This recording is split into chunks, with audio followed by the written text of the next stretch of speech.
ഓം ശാന്തി. ലഹരിക്കെതിരെ ലഹരി. നിങ്ങൾ എന്നോട് ചോദിക്കുകയാണെങ്കിൽ സിസ്റ്റർക്ക് ലഹരിയില്ലേ ചോദിച്ചാൽ തീർച്ചയായിട്ടും ഞാൻ ലഹരിയിലാണ്. എന്ത് ലഹരി? സത്സംഗത്തിൻ്റെ ലഹരി, പോസിറ്റിവിറ്റിയുടെ ലഹരി, രാജയോഗ ധ്യാനത്തിൻ്റെ ലഹരി, മാനവ സേവനത്തിൻ്റെ ലഹരി, സമൂഹത്തിന് വേണ്ടി, നാടിന് വേണ്ടി, സർവർക്കും വേണ്ടി എന്തെങ്കിലും ശ്രേഷ്ഠ കാര്യങ്ങൾ ചെയ്യാൻ പറ്റുന്നതിൻ്റെ, എല്ലാ ദിവസവും ജീവിതം കൊണ്ട് ആരുടെയെങ്കിലുമൊക്കെ കണ്ണീരൊപ്പാൻ പറ്റുന്നതിൻ്റെ ഒരു ലഹരി, ആ സന്തോഷം, ആ ആനന്ദം, ആ ലഹരിയിലാണ് എൻ്റെയും ജീവിതം. നിങ്ങൾക്കും ഓരോരുത്തർക്കും പോസിറ്റീവ് ലഹരി കൊണ്ട് എല്ലാ തരത്തിലുള്ള നെഗറ്റീവായ ലഹരിയിൽ നിന്ന് മുക്തരാകാൻ കഴിയും. പണ്ട് നമ്മുടെ പൂർവികർ പറയില്ലേ, മുള്ളിനെ മുള്ളുകൊണ്ടെടുക്കണം. സോ ലഹരിയെ ഇല്ലാണ്ടാക്കാൻ, ലഹരി വസ്തുക്കളോടുള്ള ആകർഷണം ഇല്ലാണ്ടാവാൻ നമ്മുടെ ജീവിതം തന്നെ ലഹരിയുള്ളതാക്കി മാറ്റിയാൽ മതി. ഇപ്പോൾ സപ്പോസ് നിങ്ങളൊരു വിദ്യാർത്ഥികളാണെന്നിരിക്കട്ടെ, സ്കൂളിലോ കോളേജിലോ പഠിപ്പിലൊരു ലഹരി ചെയ്യാൻ മതി. എനിക്ക് ഓർമ്മയുണ്ട് എൻ്റെ വിദ്യാർത്ഥി ജീവിതത്തിലെ എന്നെ സംബന്ധിച്ചിടത്തോളം പഠിപ്പ് തന്നെയായിരുന്നു എനിക്ക് ലഹരി, പഠിപ്പ് തന്നെയായിരുന്നു എൻ്റെ ലോ. അതിൻ്റെ അർത്ഥം വീട്ടിലെ കാര്യങ്ങളൊന്നും ചെയ്തിട്ടില്ല എന്നല്ല. എൻ്റെ അമ്മയ്ക്ക് ആസ്മയായിരുന്നു. ഞങ്ങൾ സ്കൂളിൽ പോകുന്നതിന് മുമ്പ്, കാരണം ചേച്ചിയുടെ കല്യാണമൊക്കെ കഴിഞ്ഞ് പിന്നെ വീട്ടിൽ ആരും ഉണ്ടായിരുന്നില്ല, ഞങ്ങൾ സ്കൂളിൽ ക്ലാസ്സിന് പോകുന്നതിന് മുമ്പ് തന്നെ വൈകുന്നത് വരെയൊക്കെ അമ്മയ്ക്ക് വേണ്ടുന്ന എല്ലാം ചെയ്തു വെച്ചിട്ടാണ് പോണേ. കാരണം ആ സമയത്ത് മിക്സിയൊന്നും ഉണ്ടായിരുന്നില്ല, അമ്മിക്കല്ലെല്ലാം നമുക്ക് അരയ്ക്കണമായിരുന്നു. അതുപോലെ ഇന്നത്തെ പോലെ ടാപ്പ് തുറന്ന് വെള്ളം കിട്ടില്ല, വെള്ളം കോരണമായിരുന്നു. പക്ഷെ എനിക്കിന്നും ഓർമ്മയുണ്ട്, വൈകുന്നേരം വരുന്നത് വരെ അമ്മയ്ക്ക് വേണ്ടുന്ന എല്ലാം ചെയ്തു വെച്ചിട്ടാണ് നമ്മൾ പോണേ. അപ്പോൾ അമ്മയോടൊപ്പം അടുക്കളയിൽ സഹായിക്കുക, അച്ഛന് വേണ്ടുന്ന സഹായങ്ങൾ ചെയ്തു കൊടുക്കുക. അതുകൊണ്ട് നമ്മുടെ പഠിപ്പ് ഒരിക്കലും കുറഞ്ഞിട്ടില്ല പഠിപ്പിൻ്റെ കാര്യത്തിൽ. കാരണം പഠിപ്പ് ഒരു ലഹരിയായിരുന്നു, പഠിപ്പിൽ നമ്പർ 1. നിങ്ങൾ വിദ്യാർത്ഥികളാണെങ്കിൽ പഠിപ്പിനെ ഒരു ലഹരിയാക്കി മാറ്റും. സ്കൂൾ കോളേജിലേക്ക് രാവിലെ കയറുമ്പോൾ പറയാറില്ലേ, നമ്മുടെ സ്കൂൾ കോളേജ് ഒരു സരസ്വതി വിദ്യാലയം എന്നല്ലേ പറയുക, സരസ്വതി ക്ഷേത്രം എന്നല്ലേ പറയുക. ആ കോളേജിലേക്ക്, സ്കൂളിലേക്ക് കയറുമ്പോൾ പടിയിൽ തൊട്ട് നമസ്കരിച്ച് ആദ്യം സങ്കല്പം എടുക്കും. ഈ സരസ്വതി ക്ഷേത്രത്തിൻ്റെ ഉള്ളിൽ രാവിലെ മുതൽ വൈകുന്നത് വരെ ഞാൻ ഇന്നത്തെ ദിവസം എൻ്റെ പഠിപ്പ് ഏറ്റവും നന്നായി പഠിക്കും, എൻ്റെ അധ്യാപകരോട് ഏറ്റവും നന്നായി പെരുമാറും, എൻ്റെ കൂട്ടുകാരോട് ഏറ്റവും നല്ല രീതിയിൽ ഞാൻ ബിഹേവ് ചെയ്യും. അങ്ങനെയുള്ള ശ്രേഷ്ഠ സങ്കല്പങ്ങളോട് കൂടിയിട്ട് പഠിക്കും. സ്കൂളിൽ പോകുമ്പോൾ സ്കൂളിലും കോളേജിലും പഠിപ്പിനോടൊപ്പം എന്തൊക്കെ ആക്ടിവിറ്റിയിൽ നമുക്ക് ഭാഗമാകാൻ പറ്റുമോ ഭാഗമാകും. ഡ്രിൽ പീരീഡ് വന്നാൽ നന്നായി കളിക്കൂ, ഗ്രൗണ്ടിലിറങ്ങി ഏത് കളികളാണോ ആ സമയത്ത് അതിൽ എല്ലാവരോടൊപ്പം കളിച്ച് അതിൻ്റെ ലഹരിയിലും ഒഴുകും. പഠിപ്പ് സമയത്ത് പഠിപ്പിൻ്റെ ലഹരിയിലും ഒഴുകും. മറ്റ് സേവനങ്ങൾ എന്തെല്ലാം, ടീച്ചേഴ്സിനെ എന്തെല്ലാം സഹായിക്കാനുള്ള അവസരങ്ങൾ കിട്ടുന്നു, എന്തെല്ലാം പഠിപ്പല്ലാതെയുള്ള ആക്ടിവിറ്റി നമുക്ക് സ്കൂളിലായാലും കോളേജിലായാലും അധ്യാപകർ നൽകുന്നു, അതിൻ്റെ ഭാഗമായി ശ്രേഷ്ഠ സേവനങ്ങൾ ചെയ്യുന്നതിൻ്റെ ലഹരിയിൽ ജീവിക്കും. ഇനി വീട്ടിൽ വന്നാൽ നേരെ റൂമിൽ കയറി വാതിലടച്ച് ഒറ്റയ്ക്കിരിക്കരുത്, ഫോണെടുത്ത് നീക്കിക്കൊണ്ടിരിക്കരുത്. ഇനി ഫോണിൽ പഠിക്കുന്ന കാര്യങ്ങളാണെങ്കിൽ പോലും വാതിൽ തുറന്നിട്ടിട്ടേ ഇരിക്കാവൂ, റൂം വാതിൽ അടച്ചു വയ്ക്കരുത്. അച്ഛനും അമ്മയും കാണാത്തൊരു പഠിപ്പ് നമുക്കില്ല. നമ്മുടെ ഫോണുകൾ, അത് സ്കൂൾ കോളേജ് വിദ്യാഭ്യാസത്തിന് വേണ്ടി നിങ്ങൾക്ക് വാങ്ങിത്തന്ന ഫോണായാലും അച്ഛനും അമ്മയ്ക്കും തുറക്കാൻ പറ്റുന്നതായിരിക്കണം. അവരറിയാത്തൊരു ലോക്ക് സിസ്റ്റം അതിലുണ്ടാവരുത്. അവരറിയാതെ നമ്മൾ ആ ഫോൺ ലോക്ക് ചെയ്ത് വെച്ചാൽ നമ്മൾ ലോക്കപ്പിലായിപ്പോവും. ഏത് ലോക്കപ്പിൽ? പലതരത്തിലുള്ള അടിമത്തത്തിൻ്റെ ലോക്കപ്പിൽ, ജയിലിൽ അടയ്ക്കപ്പെട്ടു പോകും. അതുകൊണ്ട് നമ്മുടെ അച്ഛനും അമ്മയും, നമ്മുടെ മുതിർന്നവർ, നമ്മുടെ രക്ഷകർത്താ സ്ഥാനത്തുള്ളവർ അറിയാത്ത ഒരു പാസ്വേഡ് നമുക്കുണ്ടാവരുത്. പഠിപ്പ് കഴിഞ്ഞാൽ ജനറൽ ടേബിളിലായിരിക്കണം നമ്മുടെ ഫോണ്. അവർക്കും ഉപയോഗിക്കാം, നമുക്കും ഉപയോഗിക്കാം. നമുക്ക് രഹസ്യമൊന്നുമില്ല. ഉണ്ടോ? ഒരിക്കലും റൂമിൽ പോയി ഒറ്റയ്ക്ക് ഇരിക്കരുത്. സ്കൂൾ വിട്ട് വന്നു കഴിഞ്ഞാൽ, കോളേജ് കഴിഞ്ഞാൽ എന്തൊക്കെ വീട്ടിൽ നമുക്ക് സഹായിക്കാൻ പറ്റും, അമ്മയെ സഹായിക്കാൻ പറ്റും, ഒന്നിൽ അടിച്ചു കൊടുക്കൂ, തുടച്ചു കൊടുക്കൂ, പച്ചക്കറി മുറിച്ചു കൊടുക്കൂ, തേങ്ങ ചിരകി കൊടുക്കൂ. രാവിലെ എഴുന്നേറ്റ് ഒറ്റയ്ക്ക് അമ്മ അടുക്കളയിൽ കിടന്ന് അമ്മയോ മുത്തശ്ശിയോ കഷ്ടപ്പെടുമ്പോൾ അവരെ ഒറ്റയ്ക്ക് വിടാതെ പോകൂ, സഹായിക്കൂ. ഓരോ സേവനങ്ങളും, ഓരോ സർവീസ്, ഓരോ ജോലിയും ഒരു ലഹരിയാണ്. നമ്മുടെ അച്ഛൻ എന്ത് ജോലിയാണോ ബിസിനസ്സാണോ ചെയ്യണേ, അച്ഛൻ എന്ത് ഹെൽപ്പ് ചെയ്ത് കൊടുക്കാൻ ചെയ്തു കൊടുക്കും. എനിക്ക് ഈ സമയത്ത് ഓർമ്മ വരണേ ഒരു സഹോദരനെയാണ്. ക്ലാസ്സിൽ, കോളേജിലും സ്കൂളിലൊക്കെ നമ്പർ 1 ആയിരുന്നു. പക്ഷെ വൈകുന്നേരം ആ കുട്ടിയുടെ അച്ഛൻ ഉന്തുവണ്ടിയിൽ കടല വിൽക്കുകയും മറ്റ് ബജി ബോണ്ട ഉണ്ടാക്കി വിൽക്കുന്ന ജോലി ചെയ്താണ് ആ മോനെ പഠിപ്പിച്ചിരുന്നത്. പക്ഷെ വൈകുന്നേരം ആ കുട്ടി അച്ഛനെ സഹായിക്കാൻ വേണ്ടിയിട്ട് ക്ലാസ്സിൽ, കോളേജിൽ ടോപ്പ് നമ്പർ 1, പക്ഷെ വൈകുന്നേരം അച്ഛനോടൊപ്പം ആ വണ്ടി തള്ളിക്കൊണ്ട് പോകുമായിരുന്നു. കാരണം അതിൻ്റെ വരുമാനം കൊണ്ടായിരുന്നു ഉപജീവനം.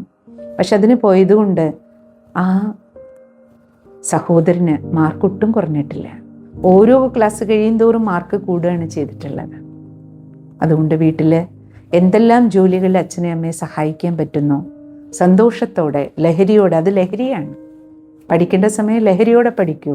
ജോലി ചെയ്യുമ്പോൾ സന്തോഷത്തോടെ ആ ജോലികൾ ചെയ്യും. ഇനി വീട്ടിൽ പറമ്പുണ്ട്, മണ്ണുണ്ടെങ്കിൽ 10 ചെടികൾ വയ്ക്കുകയോ 10 പച്ചക്കറികൾ വയ്ക്കുകയോ ലഹരിയോടെ ചെയ്യൂ. അത് സന്തോഷമല്ലേ? ഏത് കർമ്മം ചെയ്യുന്നു അത് സന്തോഷത്തോടെ ചെയ്യാൻ. നമ്മൾ സന്തോഷത്തോടെ ഓരോ കാര്യവും ചെയ്യുമ്പോൾ, ആത്മാർത്ഥതയോടെ ചെയ്യുമ്പോൾ, സത്യസന്ധതയോടെ ചെയ്യുമ്പോൾ അത് നമുക്ക് നൽകുന്ന സുഖം, ആനന്ദം, അത് നമ്മളെ ലഹരിയുള്ളവരേക്ക് മാറ്റും. ഇപ്രകാരം ഫുൾ ഡേ നമ്മൾ, കുട്ടികൾ മാത്രമല്ല മുതിർന്നവരാണെങ്കിലും വെറുതെ ഇരിക്കാൻ പാടില്ല. പറയാറില്ലേ, ആര് വെറുതെ ഇരിക്കുന്നു അവരുടെ മനസ്സ് ഡബിൾസ് വർക്ക്ഷോപ്പ് എന്നാ പറയാം, ചെകുന്താൻ്റെ കൊട്ടാരമായി മാറും. അപ്പോഴാണ് വേണ്ടാത്ത ചിന്തകൾ വരണേ. ആ വേണ്ടാത്ത ചിന്തകളാണ് നമ്മളെ വേണ്ടാത്ത കാര്യങ്ങളിലേക്ക് വലിച്ചിഴക്കണേ, അല്ലേ? അപ്പം അതുകൊണ്ട് ഇന്നൊരു നല്ല തീരുമാനം എടുക്കും. ലഹരി വസ്തുക്കളുടെ അടിമത്തം, ഈവൻ ഫോണിന് പോലും നമ്മളെ അടിമയാക്കാൻ പറ്റില്ല. നമ്മൾ ഒരാവശ്യത്തിന് വിളിക്കാൻ, അല്ലെങ്കിൽ നമുക്ക് വന്നാൽ ഒരു ഫോൺ വന്നാൽ എടുക്കാൻ ഫോൺ ഉപയോഗിക്കണം. ഇനി വാട്സപ്പോ നമുക്ക് മെസ്സേജ് നോക്കണം, ഒരു ടൈം വയ്ക്കുക, രാവിലെ, ഉച്ചയ്ക്ക്, വൈകിട്ട്, നമുക്ക് എപ്പോൾ മെസ്സേജസ് വന്നിട്ടുണ്ടോ. ഇനി ഫോണ് ജോലിക്കായി ഉപയോഗിക്കുന്നവർക്ക് കുറച്ചും കൂടെ കൂടുതൽ ഉപയോഗിക്കേണ്ടി വരും. പക്ഷെ അപ്പോഴും നമ്മൾ നോക്കണം, ഫോൺ എന്നെ ഉപയോഗിക്കുന്നില്ലല്ലോ, ഈ മെസ്സേജുകളല്ലല്ലോ എന്നെ ഉപയോഗിക്കണേ, യൂട്യൂബ് അല്ലല്ലോ എന്നെ ഉപയോഗിക്കണേ, ഫേസ്ബുക്ക് അല്ലല്ലോ എന്നെ ഉപയോഗിക്കാൻ, ഞാനല്ലേ ഇതിനെ ഉപയോഗിക്കണേ. ജോലികൾക്കാണെങ്കിൽ പോലും നിയന്ത്രണം വെച്ച് ഉപയോഗിക്കുക. ആ നിയന്ത്രണം എവിടെ നിന്നുണ്ടാകേണ്ടതാണ്? നമ്മുടെ അകത്തുനിന്ന്. അതുകൊണ്ട് രാവിലെ മുതൽ വൈകുന്നത് വരെ നമ്മൾ, വിദ്യാർത്ഥികൾക്കാണെങ്കിൽ പഠിപ്പിൻ്റെ ലഹരി, ജോലിക്കാരാണെങ്കിൽ നമ്മൾ ഒരു പ്രൈവറ്റ് സ്ഥാപനത്തിലാണെങ്കിലും, അല്ല നമ്മൾ ഗവൺമെൻറ് ഉദ്യോഗസ്ഥരാണെങ്കിലും, ഏത് ജോലിയാണോ ചെയ്യുന്ന ജോലി സന്തോഷത്തോടെ ചെയ്യൂ, സത്യസന്ധതയോടെ ചെയ്യൂ, ആത്മാർത്ഥതയോടെ ചെയ്യൂ. ആ കർമ്മം നമുക്ക് ആനന്ദ ലഹരി നൽകും. ചെയ്തു നോക്കൂ. കാരണം ഇവിടുന്ന് നമ്മൾ സന്തോഷം ഇട്ട് മാത്രമേ നമുക്ക് ആ കർമ്മത്തിൽ നിന്ന് സന്തോഷം കിട്ടുകയുള്ളൂ. അല്ലെങ്കിൽ ജോലിക്ക് കൂലി മാത്രമേ കിട്ടുള്ളൂ. പക്ഷെ സന്തോഷം നമുക്കുണ്ടാകണം എന്നുണ്ടെങ്കിൽ അതിന് നമുക്ക് ലഹരി വസ്തു കൊടുത്ത് സന്തോഷിക്കേണ്ട ആവശ്യമില്ല. നമുക്കറിയാം, അല്പസമയത്തെ സന്തോഷവും കൂടുതൽ സമയത്തെ നാശവുമാണ് നമുക്കുണ്ടാക്കുന്നത്, അല്ലേ? അപ്പം അതുകൊണ്ട് നമുക്ക് ലഹരി ഇല്ലാണ്ടാക്കാൻ, ലഹരി വസ്തുക്കളോടുള്ള ആസക്തി ഇല്ലാണ്ടാക്കാൻ ഒരേ ഒരു കാര്യം ചെയ്യണ്ടു. എന്ത് ചെയ്യുക? ചെയ്യുന്ന കർമ്മം ഏതാണ്?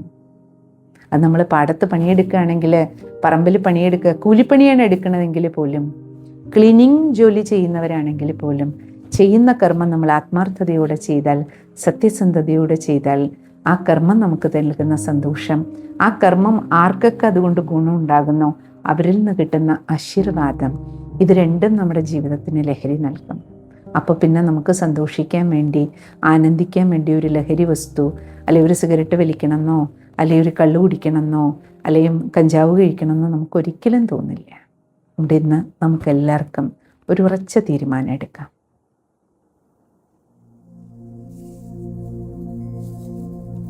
ഞാൻ രാവിലെ മുതൽ എന്ത് കർമ്മമാണോ ചെയ്യുന്നത്, വിദ്യാർത്ഥികളാണെങ്കിൽ സങ്കല്പം എടുക്കൂ, എൻ്റെ പഠനമാണ് എൻ്റെ ലഹരി.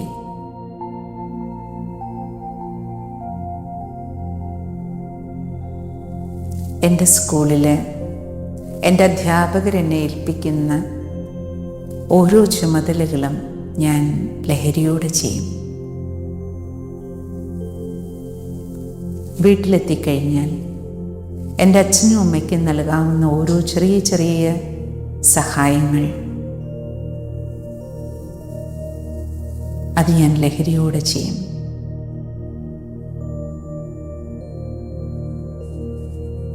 സന്തോഷത്തോടുകൂടി ചെടികൾ വയ്ക്കുക, ചെടികളെ നനയ്ക്കുക, കൃഷിപ്പണികളിൽ ഏർപ്പെടുക, വിത്തുകൾ വിതയ്ക്കുക, തൈകൾ വളർത്തിയെടുക്കുക, പച്ചക്കറികൾ ഉണ്ടാക്കുക, ഫലവൃക്ഷങ്ങൾ നട്ടുപിടിപ്പിച്ച് വളർത്തിയെടുക്കുക. ഇതെല്ലാം ഞാൻ ആനന്ദത്തോടെ ചെയ്യും. മൊബൈലിലിരുന്ന് ഗെയിം കളിക്കുന്നതിന് പകരം കൂട്ടുകാരോടൊപ്പം ഗ്രൗണ്ടിലിറങ്ങി കളിക്കും.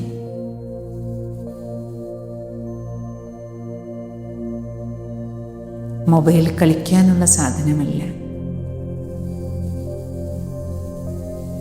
കേവലം കാര്യങ്ങൾക്ക് വേണ്ടി, പഠനത്തിനോ മറ്റേതെങ്കിലും ഉപയോഗപ്രദമായ കാര്യങ്ങൾക്ക് വേണ്ടി മാത്രമേ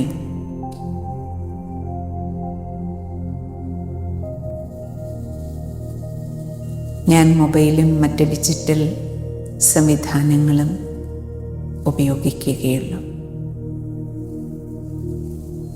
ഏത് ജോലിയാണോ ഞാൻ ചെയ്യുന്നത്, പ്രൈവറ്റ് ജോലിയാണെങ്കിലും ഗവൺമെൻറ് ജോലിയാണെങ്കിലും ബിസിനസ് ആണെങ്കിലും, ചെയ്യുന്ന കർമ്മം ഞാൻ സന്തോഷത്തോടെ ചെയ്യും, ആത്മാർത്ഥതയോടെ ചെയ്യും. ആ കർമ്മമാണ് എനിക്ക് ലഹരി.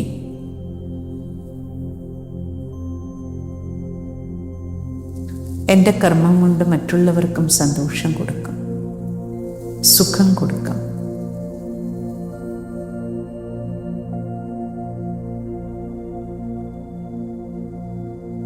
ലഹരിക്കെതിരെ ഞാൻ എൻ്റെ ജീവിതം തന്നെ ലഹരിയുള്ളതാക്കി മാറ്റും.